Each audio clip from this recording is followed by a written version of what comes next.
My name is Carolina Lopez, and I'm in Stillwater, Oklahoma. Today is Wednesday, November 11th, and I'm interviewing Linda Mitchell from Manassas, Virginia, um, for the oral history project titled COVID-19 Teacher Poets Writing to Bridge the Distance, will which be archived by Oklahoma State University Oral History Research Program. Hello, Linda. Hi, Carolina. Nice to meet you. Nice to meet you too. So to start this interview, would you introduce yourself and tell us how you became an educator? Sure. My name is Linda, and I became an educator, I think, mainly because I'm a big sister. And in my family, my father's family, my father had an aunt who was a famous educator. She taught in a one-room schoolhouse and was a very strong woman, a very intelligent woman, and her students loved her for generations. She was kind of famous. So in my family, being like Auntie was a big deal. So I always had the idea that being a teacher was a good thing. I started out in college in political science, and I didn't see a way that I would ever have a job that I was happy with, but I really liked the idea of being a teacher. So I guess that's how I came to be a teacher. Awesome. And what is your education role now? I am a school librarian at a middle school. My school is a Title I school, and it has immigrants from many nations, predominantly Spanish nations of Central America, but we have East Asian, we have Southeast Asian, and we have Middle Eastern and West African students as well. So your school context will be to teach those students? Yes. I am very proudly a teacher librarian. So even though I work in the school library, I have a partner who's also a librarian. We design lessons for students, and we collaborate with teachers to teach lessons that meet our state's standards. I also provide professional development to teachers in our school and in our area for all sorts of things, whatever is needed, really. But yes, so I teach teachers and I teach students. Okay, awesome. And so we're here to document the impact of COVID-19 on educators and education. So how do you think COVID-19 impacted your state? Oh my, well, my state has been hit like every other state. We've had a number of cases and deaths, and early on in the pandemic, as the number of cases and deaths were rising, our governor, who is a physician by trade, closed down our state, as many other governors did. And so our schools closed from March 13th, and they're still mostly closed. We have some students are just going back now, but for the most part, we're closed, and we will be closed until January. So I also have 2 college students that are my children.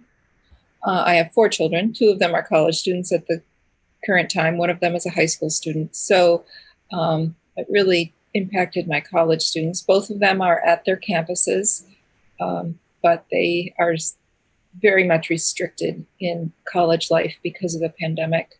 So education has really changed from the relationships that grow from face-to-face relationships and from being with each other to the strain of forming those relationships through a computer screen.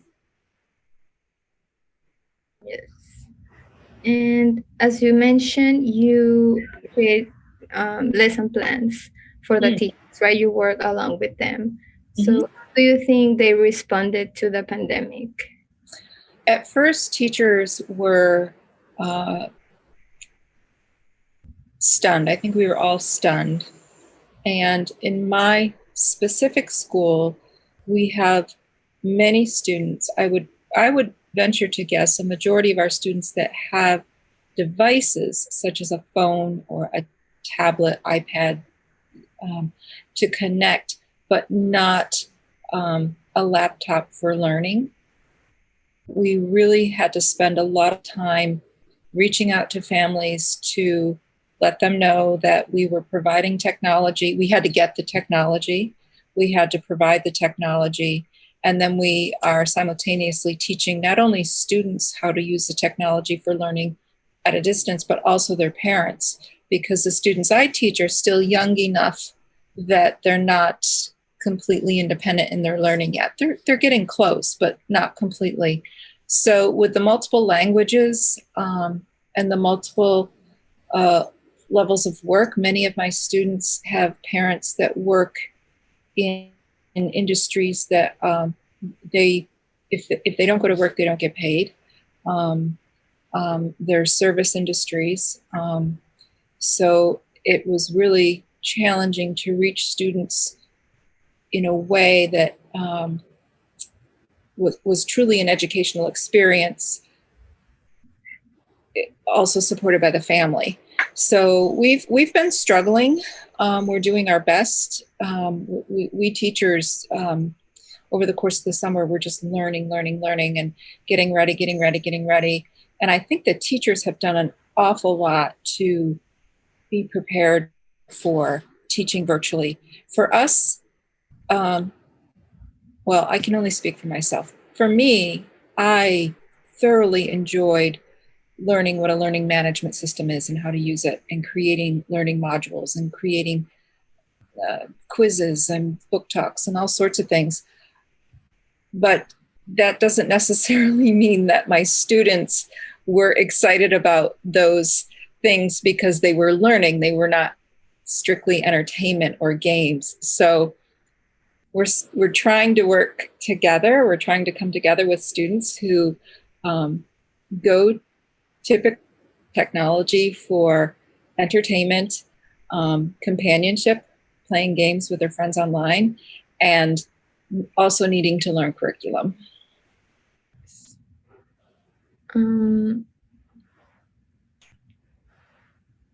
So around the same time that school buildings were closing, the National Poetry Month began, and along with other educators, this project of writing a poem a day. How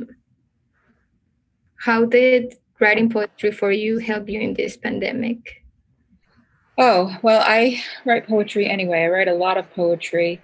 And I have a commitment to blog weekly about poetry just for my own self-discipline.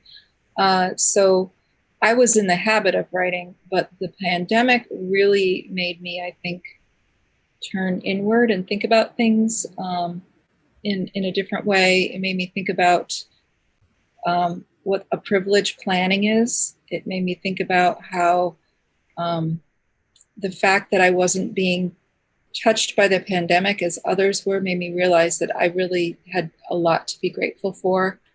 It made me realize that people that I'm related to and friends with that are similar to me, that are not being really touched by the pandemic, by either getting sick or having to quarantine because they've been exposed, we really don't understand all that we should about people who live very close to us, physically very close to us. You know, there's parts of our community that are dealing with a pandemic in a completely different way. And I know that because of my relationship with my school and my students and the teachers. But friends of mine and family members of mine, they don't realize that because their main exposure to people in their world is through an office where there's people that are just like them. So it made me realize that even though I live in a society that I enjoy a lot of just differences and to education together, it made me realize how we have separateness within the life I live. Okay. I think you have a poem related to how 2020 was a big impact for us. Mm. Would you like to share that poem? Absolutely. Let me pull it up on my screen here. This is a poem that is a format introduced by Jericho Brown called The Duplex. And I'm in a poetry group. There's 5 of us. And each month we challenge each other to write to a topic or a form. And recently, one of our group challenged us to write a duplex after Jericho Brown's form. And so my poem is called 2020 Duplex. This poem brought all the wrong tools for the job. I've rolled up my sleeves to dig by hand. 2020 is a year to lend a hand. Gloved hands, smiles behind masks. Love thy neighbor is spelled WEAR-MASK. After derecho, hurricane, flood, and fires. Hurricane before flood, derecho before fires. Too many birds with nowhere to rest. Neither harvest moon nor harvest time offer rest. There's no vote to bring in, there's a vote to bring in, cell phones to ring. Approved counting is by tree trunk ring. Closed eyes clasp hands, circle the wreck. Poets throw lines to clear the wreck. This poem brought all the wrong tools for the job. It's very nice. Thank you for sharing. Sure. So, what do you feel reading this now? Do you notice something different than when you wrote this poem, or do you recall something? Yeah, I wrote it before the election. So that's the first thing that comes to mind is, now the election has happened. So we're not getting those calls to go vote and, calls from political action groups and things like that. So that's the first thing. But I think poets are still throwing lines. I think poets are still trying to describe life in this time. And I think we're still doing that. Yes. So during the pandemic, do you think many teachers were impacted, and also the students were, of course, impacted by the pandemic? So how do you think these experiences have helped them in their education? Like, do you think there is something positive about the pandemic? I do think there are some silver linings. I was just talking about this yesterday with a teacher. We were in a Zoom session that was open to students to stop in and ask for help with anything they needed help with, technology or content or anything. And we didn't have any students. So the teacher and I basically chatted for an hour, which was nice because we haven't seen each other in a long time. And one of the things that I was trying to express, and I'm not sure I did a good job of it, but I really think that right now, so much information, and you've heard that term infodemic, so much information is coming to all of us, including our students, that we cannot be ready for information. Students cannot be ready for information unless they're first creative, unless there's some sort of curiosity. So one of the things that my partner and I try to build into our lessons is opportunities for creativity. We will stop and have students sketch an idea or sketch a mood that they're feeling. And it's just a small thing. I call it sloppy copy. They don't have to, this is nothing that's getting turned in. And and I ask them to turn on their cameras. Students do not like turning on their cameras. And don't show us your face. You don't have to show us your face, I tell them, but just show us what you sketched. And they hold up their sketches. And one by one, more and more students will begin to participate. And that's what creativity can do. It draws in a sense of being part of what's going on and a response to the content. So I think we're learning, as at least I'm learning as an educator, much more the importance of creativity and preparing a person for curiosity and responding. So I think that's been a silver lining for me to learn about that. It felt very difficult at first, but it works. It really works. When we ask for creativity and students respond, we have something to respond to, and then we can add a little bit of content with that, and just begin the back and forth of teaching and learning. Mm-hmm. So, during this pandemic, do you have any aha moments as a teacher? Ooh, that's a good one. Yeah, I think for sure the idea that the importance of creativity in teaching and learning. Just putting out content will not do the job. Students can receive that content, but if there's no way to respond to it, they just are not going to learn in a way that's satisfying to us educators. So that's definitely an aha moment. I'm thrilled with the learning that I've been able to accomplish.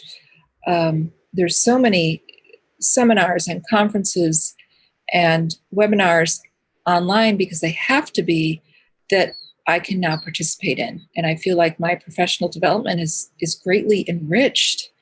I'll see something on Twitter, for example, that's going on. This happened last week. I saw an author was going to speak to another. The two award-winning authors were going to speak to each other via Zoom at an independent bookstore in Florida. And I don't live in Florida. I live far from Florida, but I was able to join, and I just loved that. There might be a poetry workshop offered by an author, and I can go to that because it's online. So I've just loved the professional development I've been able to receive during this time. Awesome. So can you tell us a little bit more about how students won't like to show their face on camera? Do you think that affects education? Oh, absolutely. Because as teachers, I've always felt that I'm part performer. I really do love the stage. But I've learned, as through time as a teacher, the stage is really not for me. And that the most effective learning is when there's a back and forth communication between teacher and student. And really when the teacher is also learning from the students and with the students. That's the strongest, surest growth of learning possible. So as an educator over decades, I've been growing in that process. But the camera's off, you only see the screen and you see a name. Teaching to a screen with only names on it is so difficult. It just, it's completely joyless. It's disconcerting because you really don't know who's there.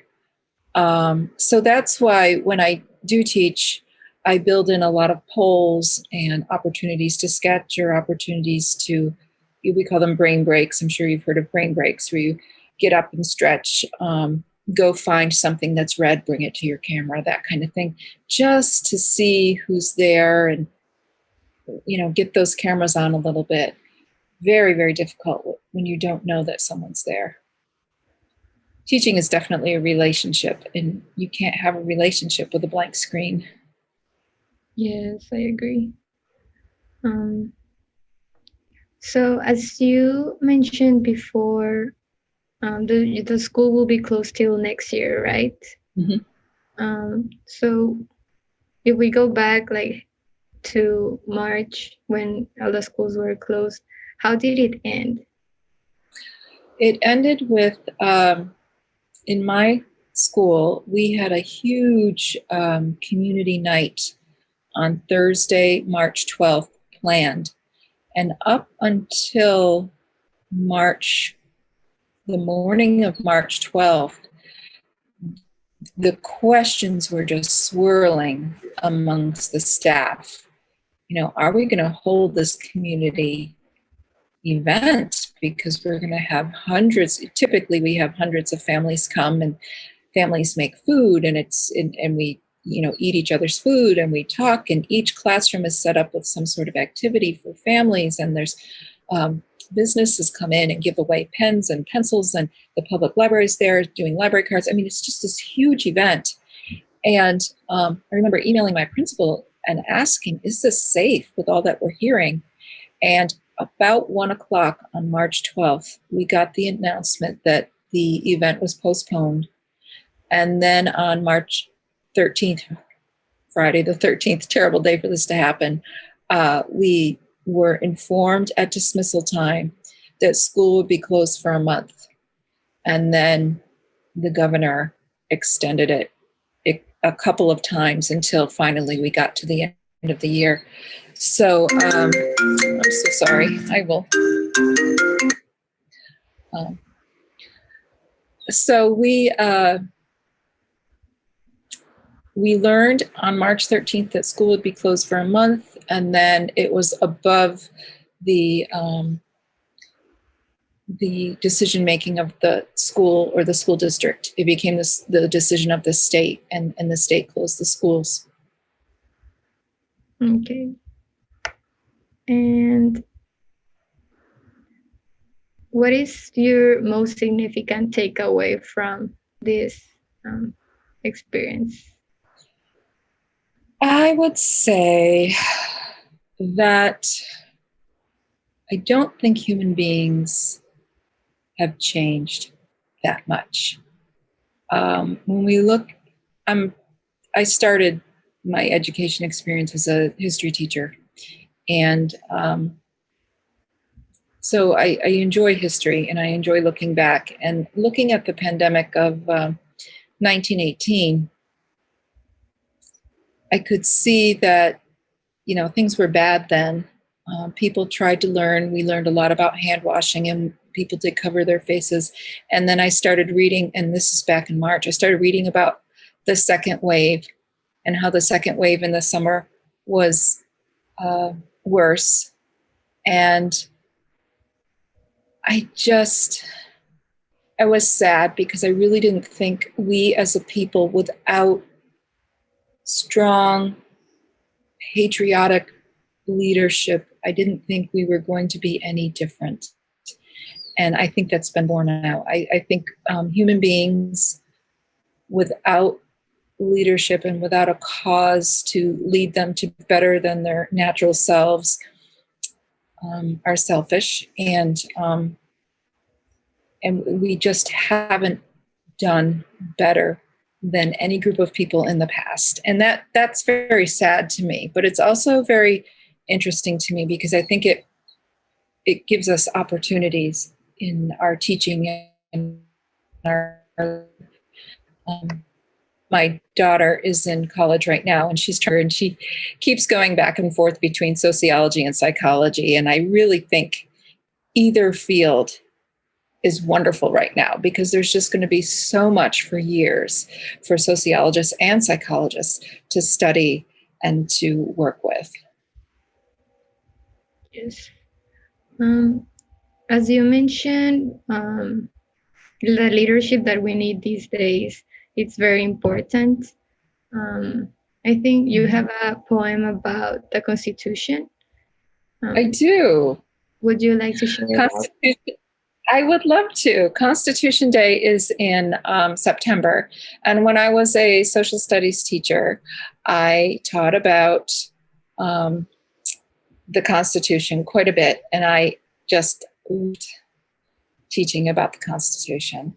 So this year, there was a poet who wrote about her goals for, I don't know, something. Maybe it was goals for the school year or something. And Constitution Day is on September 17th. And I thought, goals. And it turned into goals for Constitution Day. So Goals for Constitution Day. Live up to my part of we the people. Participate in building a more perfect union. Insist peacefully on justice, even in and especially in protest. Contribute toward national tranquility. Appreciate brave sacrifices made for our common defense. Advocate for the well-being of our community, country, and whole world. Share blessings of liberty with family, friends, neighbors, now and going forward, as someone of the United States of America. Thank you for sharing. Sure. So what do you think now that you read this poem? I think it stands. I think this poem is special to me. You know, we've had so much happen in our nation in the past year, not just the pandemic. We've had civil unrest. We've had disagreements over what policing means. We've had disagreements over what government means. We've had disagreements over what healthcare means. And even though we have all this unrest, even though we have all these troubles, the goal to work together, to provide, to seek that tranquility, to come together is still important to me. And I'm sure important to most of us. I'm absolutely sure of that. We just have to figure it out.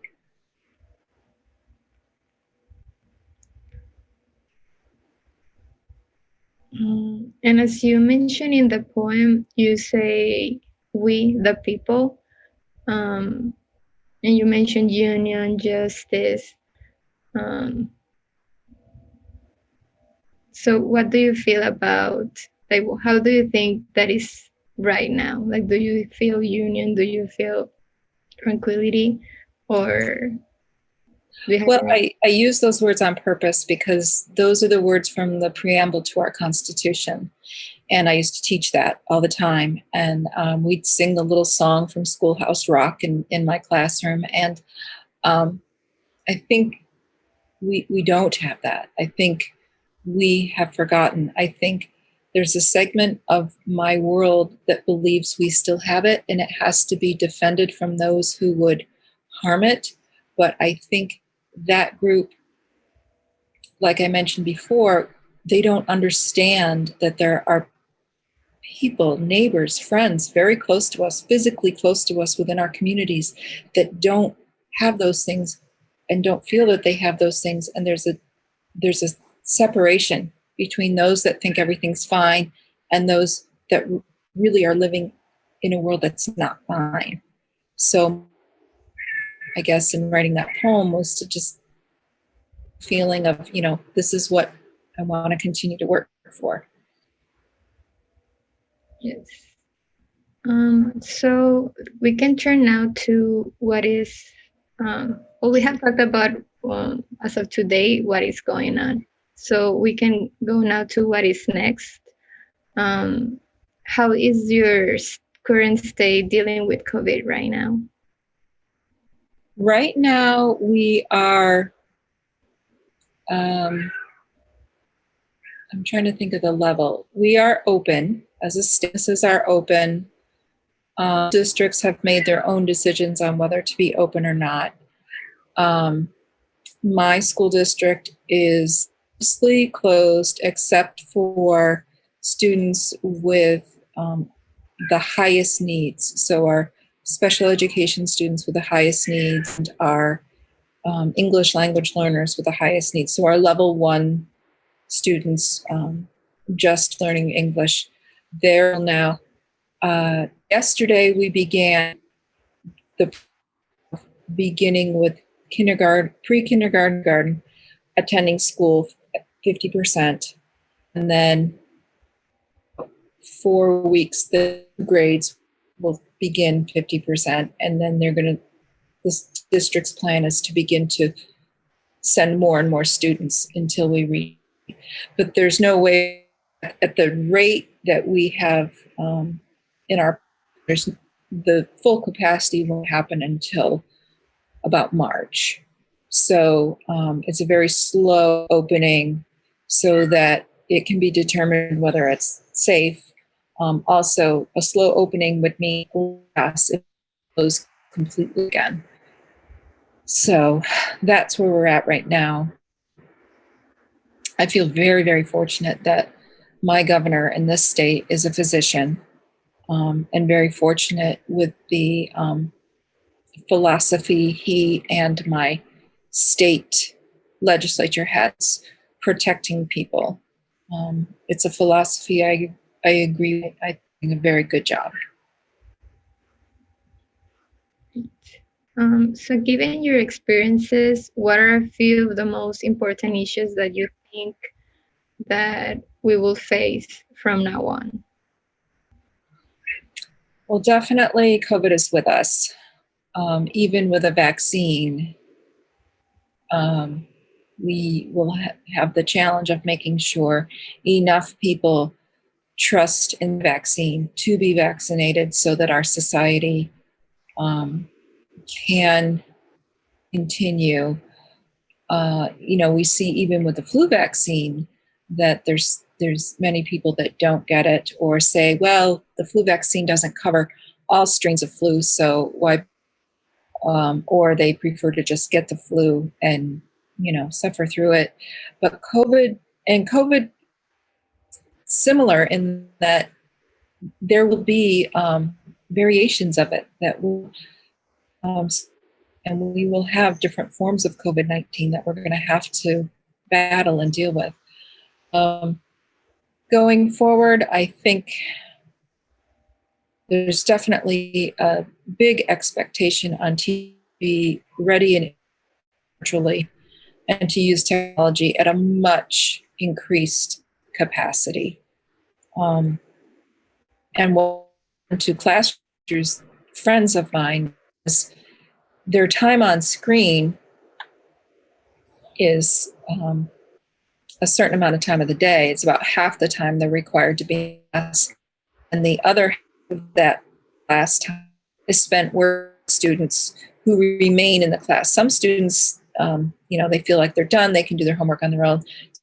Will stay in class and work on their homework with the teacher. Good time for tutoring and small groups and things like that. But then all of the assessment comes later. And screen time is very draining, so, especially for adults.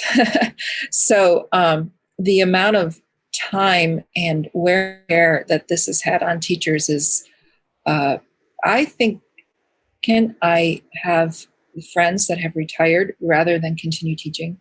So I think we are looking at a definite teacher shortage going forward. I don't know that it's a bad thing if we can train teachers who are willing to go with the technology. The new generation should be ready and able to work with technology. I guess those are my biggest concerns. I've often said that teachers are the housewives of the professional world. It's, would you teach my kids, make sure they're happy and pick up my dry cleaning too, and I don't add one more thing to teachers' jobs right now. They do a lot as it is. Mm-hmm. So you have a poem related to say thank you. Will you relate that to say thank you to the people or to the teachers? What are your thoughts about that? Sure. This grew out of I received in the summer from a poet friend. And I thought the only way to thank a poet was with a bit of poetry. But it really can be extended to thank anyone. And I think poems of thanks they're healing poems in a way. They form connections, and that's what I was looking. Thank you note. Thanks for hands that milked the goat, that made the into soap. Rosemary, a hint of mint, a spoon of memory. Praise for hands that knit soft squares, made to wash away dirt and wear. Bless the feet that delivered here, love-made gifts with good cheer. To close this note, I also thank the goat for munching on weeds and grass from someone's lawn, for giving milk as her part in a summer swap of poetical arts. That's very beautiful. I recall that you said that you have this event of the community and everybody helps each other and you have this big event. So do you think that would be something that will help people to understand the importance of having those reunions? Like once COVID, it's a little bit more handled. I hope so. So, that community event is so important for, it was a community event for our school. We never called it night or anything like that. We just called it night, late mascot. And actually, it was Saber's night, but Saber, our mascot, has changed. We were Stonewall Middle School, and in July, the school district decided to change the name, to remove the name Stonewall, because we're situated literally on the battlefield in Manassas, which is it's a huge and famous Civil War battle. And there were actually two battle Manassas. And the school was named decades ago for Stonewall Jackson, the Confederate general. And of the summer, the Black Lives Movement, after the killing of Mr. The school district decided enough is enough, and they removed the name Stonewall Jackson School and name. So it was Saber's night. It was, and I'm used to saying Saber's night. Our Saber's night, our kids were so proud to bring their parents and walk them around the school and introduce their teachers. And the food in the cafeteria was such a popular event. We had to give out so that people with a blue ticket at a certain time, and then the people with the yellow ticket had to wait until their time. And then because event, and we had foods from families that, they work in catering in the industry, and bringing food that was really good, really delicious, and also just showcase their culture. And sometimes it was a blend of culture.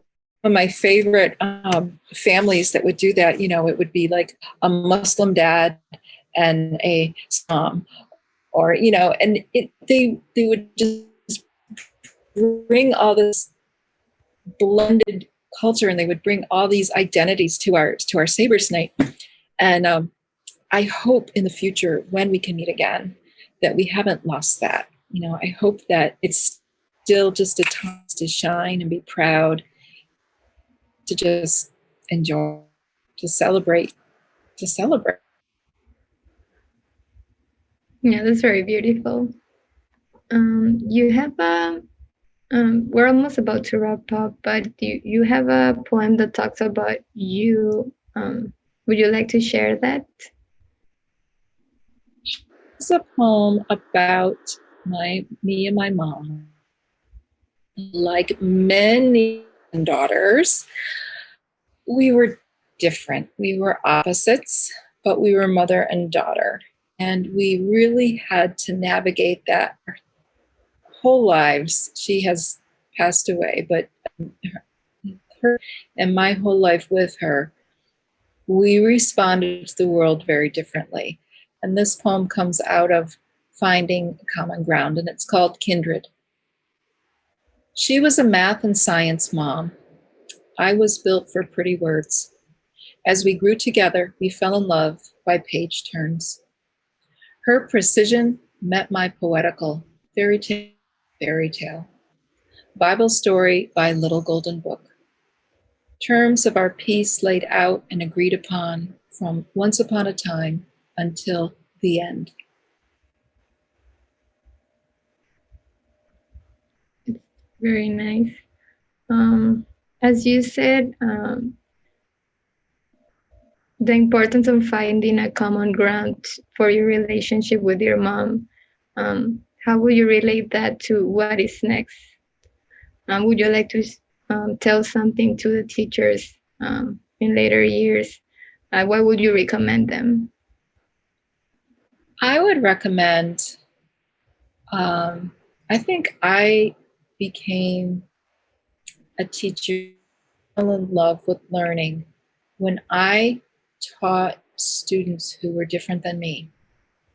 And I also taught internationally. I taught at a school in another country. That really began my journey of being attracted to what was different. And I think by making friends from other places, from other languages, from other cultures, I'm a more curious person. We learn more. It makes me think more as an educator and consider more about what I'm really trying to teach and how to teach it. I really, really think if we as educators can do it, it will help our society. I have so many friends that they want to teach in the school has less discipline problems, or the school that has a big parent-teacher organization with a lot of, and I understand. It does seem easier, I think, when you're in a school that are more genius. But I'll take different any day. I think it made me enjoy the learning of teaching as much as anything ever has. And I really encourage people to, and genius area and not have much choice about where you teach. And that's okay, but you can do something. You can reach out now with how much we're, meeting each other. Just meet people, reach out, learn, make friends. That's beautiful. Thank you so much. Of course, it was to meet you and just about this project. Thanks.